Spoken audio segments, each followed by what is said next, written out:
Magandang araw mga kapitbahay. Ang extra menu natin ngayon ay shabu-shabu. Good item to mga kapitbahay.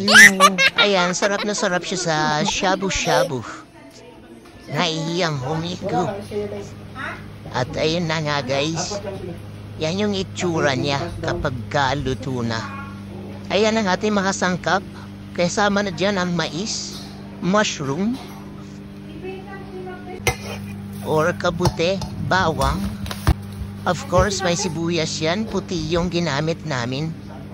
Tapos yan yung sauce. And yan yung mga pampakulay dun sa shabu-shabu.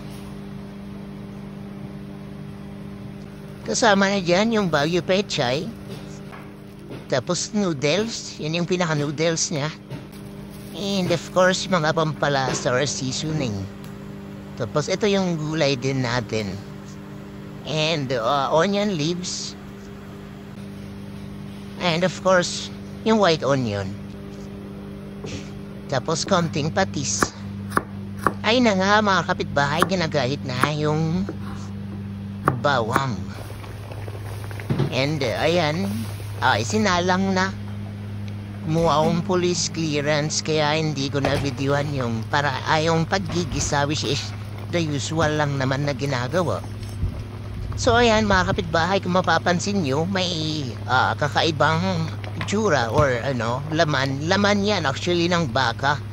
Tapos buto-buto, pampalasa, pampadagdag lasa ng ating shabu-shabu.